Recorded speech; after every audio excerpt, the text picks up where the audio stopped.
Welcome to Soundbreaker. In today's episode, we're talking to Rob Seeley, who is one of the founders and chief strategy officer at OpenStage. Rob, thank you for joining us today. And for our listeners who might not be familiar with you, could you please give us a small introduction about yourself and what do you do before we really dive into it? I'm sure it's going to be a fascinating, interesting interview. Yeah, well, thank you, Bob. Thanks for having me.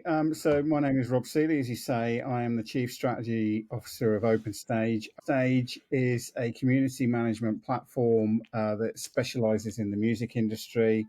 We've been around for 3 or 4 years. We're having some amazing success at the moment, and I'm looking forward to telling you what we're about and what we've done over the course of the interview. Amazing. And I'm sure myself and our viewers and listeners will highly anticipate it to this. Just before we really get into it and talk about OpenStage and your strategies and your how did you start the whole thing, what really, if you take us back, I would say back to your teenage years, what really got you interested to be in the music business? What was the point where you said, "Wow, I really enjoy the music business. I love it." Were you a musician, or your parents or your family had some influence into it, or growing up listening to certain type of groups that kind of like say, "Hey, this is what I want to do later in life." Well, I'm not from the music industry, so I've only, Amazing. I'm in my 50s now, and I only started in the music industry a few years ago. I have always been obsessed with music. Music has always been in the house. My parents, we always had the Beatles on in the car. Always been obsessed with music, finding new music. During the 80s, I was in several terrible bands, playing terribly, which got nowhere. I was a DJ in the 80s and 90s, when you had to be a DJ and take vinyl out with you and all sorts of equipment and do things properly. And then my main career has been in marketing, but not in music. But in I've had some fairly senior positions over here in the UK, working in the city for big insurance companies, doing marketing. So I've always Hmm. looked on in envy at the music industry, thinking, "Wow, that must be really, really cool to work in the music industry." And here I am. Amazing. Well, it seems to me that everything you did back in the day, it led to this point. You've been in the music industry, we're not knowing it, by Right. being in a band, being a DJ, the listening to music constantly, and being involved and growing up with it. I've developed that love for it. I guess it's quite a journey for you being in the marketing. Also, that's an extremely creative business, to market. And yeah, it's pretty much to me like marketers like a chemist. You really gotta have to be extremely creative to be able to market a product, especially in the music business. I'm talking from that because that's our business. So your journey been, I would say, quite of interesting and educating one. You know, when you founded, like, what really the point that led you to kind of leave the marketing and working for insurance companies and create OpenStage? What was that moment said, that sparked that kind of light and said, "Hey, this is what I want to do"? And the what was the point behind it? Like, you know what, I want to start this, and this is why, and that's what we need it for, and that's the type of impact it will have. Well, there were several things. So you're right. You do have to be creative in marketing, and one of the advantages in working in financial services, particularly in the UK, is that you have to know your clients. You have to. You're legally bound to know certain things about your clients. And in the late 90s, we all looked at this stuff and went, "This is gold dust. We know all this stuff about our clients. We know, and we can build products around this and sell stuff, And it's since then, I think data and customer data has been a thing. And we had a little bit of a blip with the internet when the internet first launched at the start of the century. Everybody went, "Well, this is it." And then it wasn't it. And in terms of my own personal journey, being around direct to consumer propositions is something that I've always done. Something remarkable happened about 4 or 5 years ago. My son picked up some drumsticks and he was rather good. And he formed a band with his friends. And before we knew it, they were playing the Reading Festival, which is probably the second biggest festival in the UK after Glastonbury. They were all under 18. They were between 14 and 16. There was five of them. None of them could sign a contract. They had loads of interest around the music industry in the UK. And suddenly, and I thought this was so exciting, Bob, because, I've loved music forever. And here comes the music industry. We're all going to be living in Beverly Hills within a couple of years. So suddenly all these managers came to see us and said, look, we think your band are amazing. We'd like the opportunity to manage them. And then it started to unwind, and through no fault of those managers. Then they started to tell a story about how they could develop this in the way that it looked, the way that it sounded, the way that it was presented. They could give examples of acts that they've worked with previously. But when it came down to it, what they wanted to do was to sell the rights to the intellectual property of our children to the highest bidder so that they could get paid. So they could take a percentage of whatever they sold it on for when it was at a presentable level. And I appreciate that that required Hmm. an investment. But the borrowing terms under which they were going to do that for say, a record contract were the worst I had ever seen in my life. And if you ever speak to somebody outside the music industry and tell them about a record contract, they just won't believe you. So you must have got that wrong. The fact that you pay off the mortgage but you still don't own the house just seems incredible to most people. So much to the band's disgust, we ran it as a family business. And that was a point of embarrassment for teenagers turning up with their parents at gigs. But we did some incredible things. They had a brilliant booking agent. We opened for the Foo Fighters. We toured Europe. We did loads of festivals. And I led it as the manager. And I would go and speak to other managers, and I would say, "Where is the platform where you understand who your fans are?" And there Hmm. would be total silence. And people just didn't know why I was asking that question or the answer Hmm. to that question. So I started my own consultancy at that point, and I was consulting with OpenStage, which was pivoting towards something else at the time.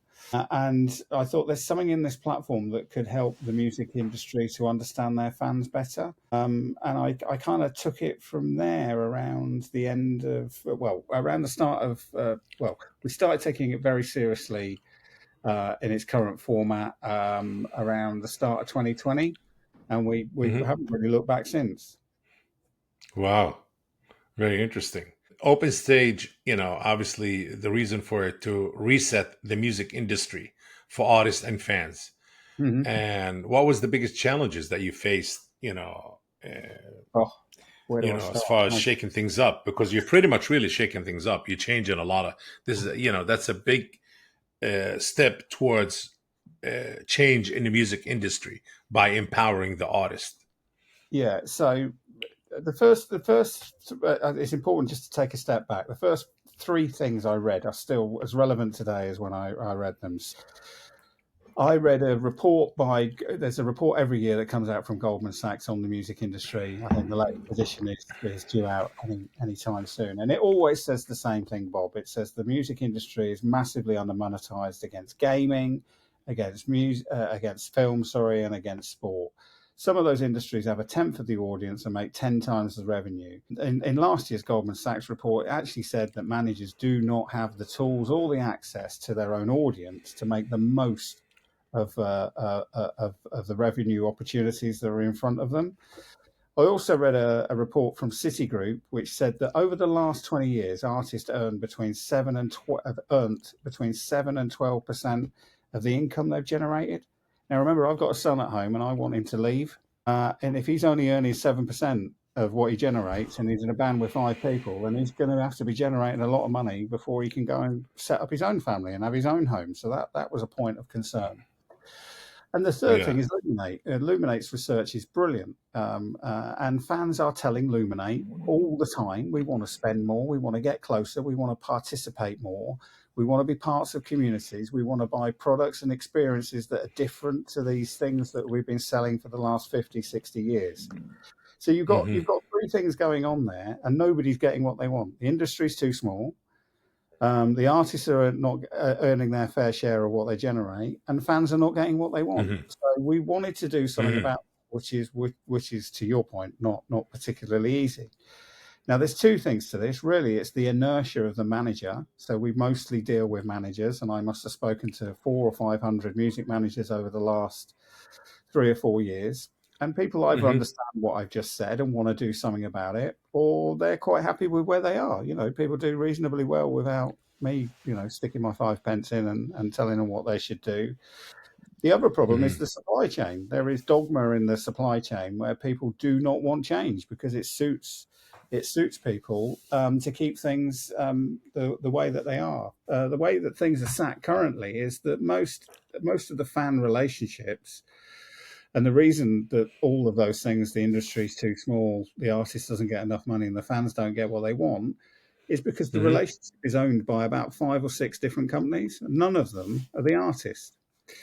So, in order of understanding your fans, you need access to proper data on your fans, and those data points are collected across 5 or 6 different platforms that you don't have access to. So Hmm. you revert to using a plethora of platforms: one to send emails, one to send text, one to do your ticketing, one for your e-commerce, one for your community. You can Hmm. have up to 20, 25, 30 platforms where you can make Yeah. absolutely, you can't make any sense of your fan base whatsoever. So what we wanted to do with OpenStage was put something where you could put all of that information together and make the most of it. Interesting. Not just for me, also for our listeners and viewers.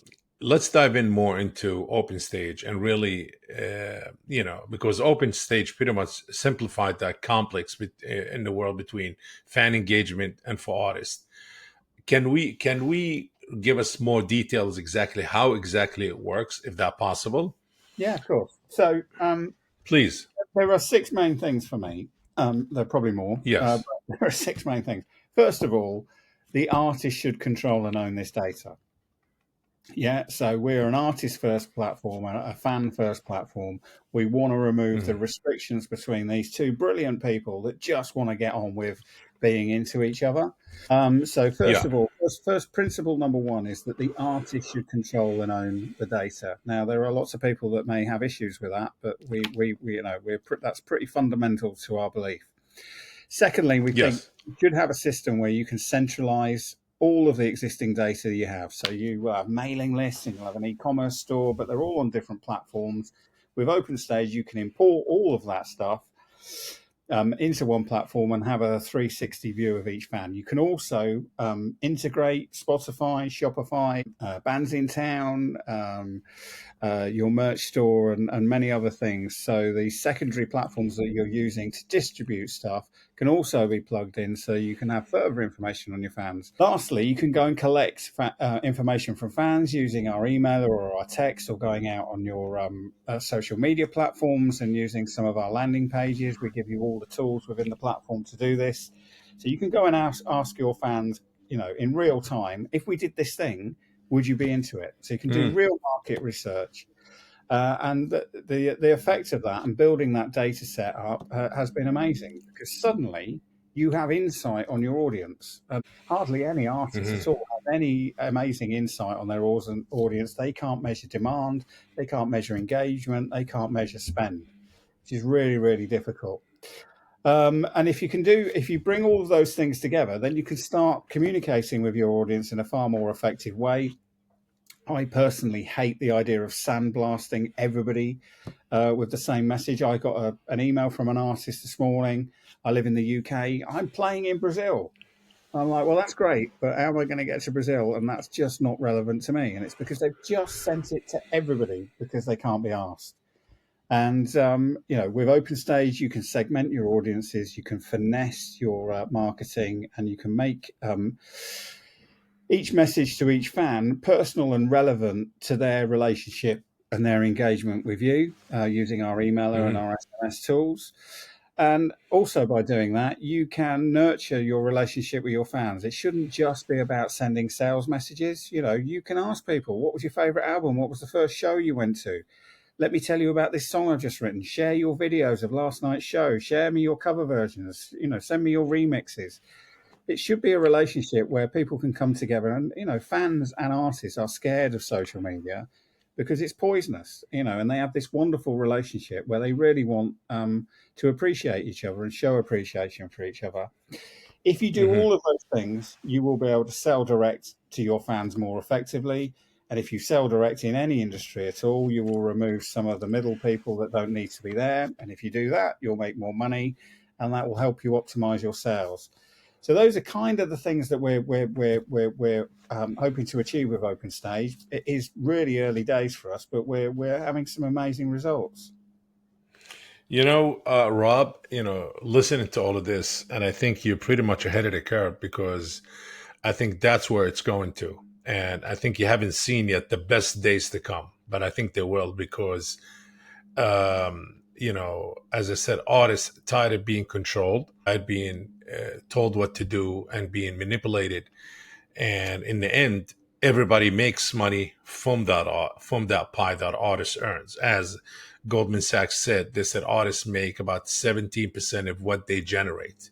It should be the other way around. Artists should make 80% from what they generate, or 85% or 75%, you know. Hmm. And I think it's hitting that way. The whole distribution, streaming. I think there's a lot of changes because of the technology advancement that we're going through right now. That new era of advancement. I'm not talking about generative AI. No, I see there will be new way of consuming content, and any of those ways, I think the consumer or the fans or the users and the artists, they'll be engaging more, and they'll be both collaborating and making money together, and supporting each other. Well, Bob, there's money on the And table that people can't identify, and there's also mistakes being made that could be avoided. yes, But, I can't yeah, name a band, but we've just done something with a band from Nashville where 60 fans have yeah, given them over $300,000. And that's because we put together bespoke VIP experiences. We asked the fans what they wanted and put those and what they could afford. Not everybody can afford the same. And I come from a classical marketing background where let people spend a dollar. If they've only got a dollar, let them buy a pin. But if they've got $25,000, let them spend it on something. you said something, experience. People want that experience. A lot of people, they kind of bored of that same old way of listening to music. They want to interact, and that's why the gaming industry does extremely well. But I think it's all about the experience. The experience, they call it the experiential right now. That's the term is used for it, and that's where I think a lot of the way we consume content, it's going to change. In my own opinion, I'm sure as you, an innovator, and came in from a marketing, creative side of the business, and you got involved in the music business because of your love for it, you definitely have a crystal ball, definitely, because that's where it's going to. My That's my opinion, and I see that's what you're doing. Very interesting, very interesting. Do you see any changes of the way music being consumed in the near future, in the next 5 years, I would say? Well, I think we're in a massive state of flux. I think all the things that we've loved over the years are going to change radically. Tours, albums are just a thing of the past. I hate to say that as a lover of the It format of is. an No, you're album, right. but Yes. I've got children that are 15 that just don't listen to a full album. And yeah, the live experience is going to change. You mentioned gaming. No, none of those 15-year-olds play games without their friends online now, without all sorts Yes. of experiences and the opportunity to purchase things. Roblox pretty much changed the whole when they started. That was the beginning of it. That was the beginning of a new era.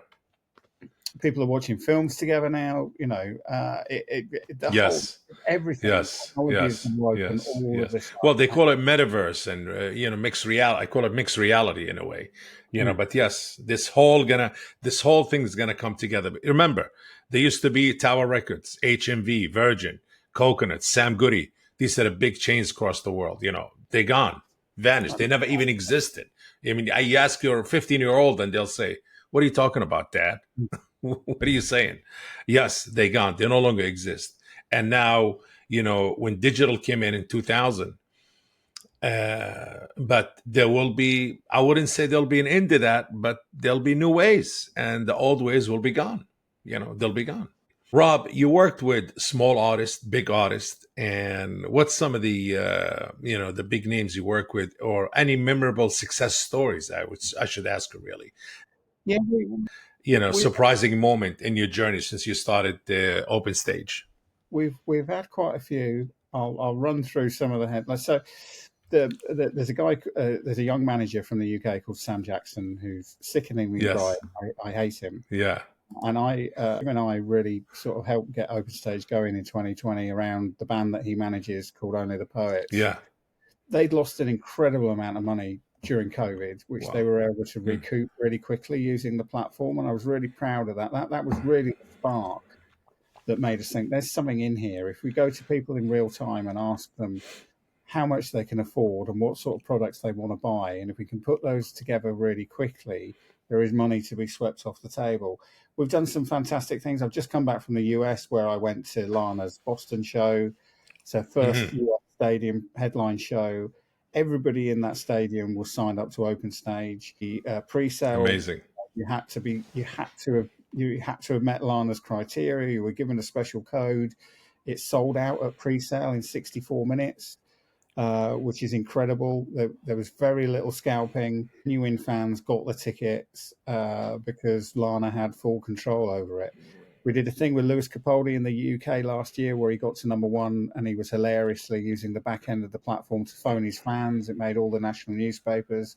We didn't think he'd get to number one, but he just snuck in at the end. And there's a number one trophy in my front room now, which is something I never thought would happen. But I think the one I'm most proud of is a band that nobody will ever have heard of, and that's probably why I'm most proud of it. There's a band from Scotland called Tidelines, Hmm. and they're a Celtic band, which means they sound Scottish and they are Scottish. So it's pretty niche. Hmm. They've got 20,000 followers on Instagram, so nothing. They've got anemic numbers on streaming, but their fans Hmm. are absolutely hardcore. Now, there's a place in Glasgow called Barrowlands. It's a venue which is 2,000 cap and it's absolutely legendary. Iggy Pop, Bowie, Roxy Music, Sex Pistols, everybody's been through there. Everybody wants to play Barrowlands and be part of that elite set of people. So there's this little Celtic Scottish band and they're saying to their team, we want to play to Barrowlands. And I'm Hmm. paraphrasing. But basically, they said, you've got no chance. You've got absolutely no chance. 2,000 cap. They asked their fans, if we put this on sale, would you come? And they said yes. And it sold out in an hour. And they Wow. phoned and Amazing. they phoned me up and said, Interesting. we can't believe it. We've sold out. I said, well, ask them if you can do a second night. And they go, no, no, no, we can't. We can't do that. So they sent the email said, if we did a second night, would you come? They said yes. It sold out in an hour. And they phoned me up and said, this is Wow. amazing. And I said, ask them if you'll do a Yes. third night. And they said, no, no, we're definitely not doing that. So honestly, promise me that you can only go one way. They sold out 3 nights, 6,000 tickets. Nobody thought they Unbelievable. could do it. Nobody's ever heard of them. So, and I just think that's astonishing that money was there. That opportunity was there. Those boys will, whatever happens to Tidelines, they will never forget those 3 nights and the experience that they've had. And that really, really, really makes me happy. Fan interaction story that you came across since you open stage? I'm sure you've seen a lot of them, but I'm sure some kind of stood out for you. Well, when Lewis was phoning the fans, people didn't recognise the phone number, and one girl in Leeds, which is a town in the north Hmm. here, she put the phone down on him, and she made the national newspapers. Super fan puts the phone down on Lewis Capaldi, and he phoned her back the next day, and they had a laugh about it. One of the one of the one of the strangest things that's happened is we're working with Foreigner, and Foreigner are Hmm. great 80s rock band out on their final ever tour, and they'd never really consolidated their data before, and they sent us an incredible amount of spreadsheets to put together. And the guy who was running their account, when he looked and we'd consolidated everything, he found a lady in Japan who'd been to, I can't remember, but like 3 dozen shows in the last 10 years and hadn't spent any money in their official store. So he sent her a voucher for $250 to say thank you for being such a fan. And she spent $3,500 on a motorcycle helmet in their merch store. Wow. And I was just Wow. thinking, if they didn't have the data, if they didn't have that insight on her, if they didn't have the access None of that to would happen. that Yes. would not have happened. No, no, absolutely not. Rob, what is your vision for the future in the music industry in general?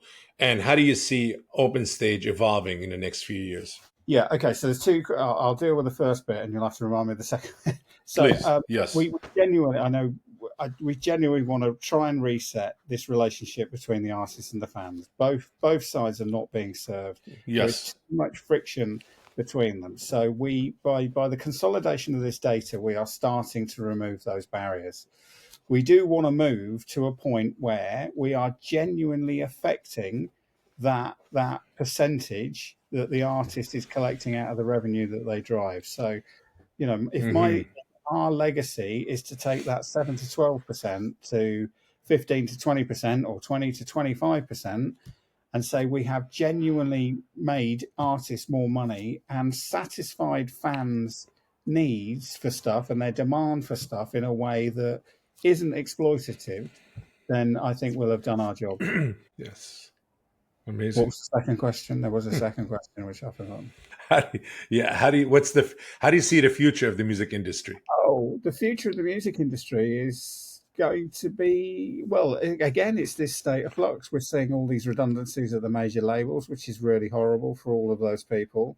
But that speaks to the fact that there is no money really in new music. They're concentrating very heavily on catalog.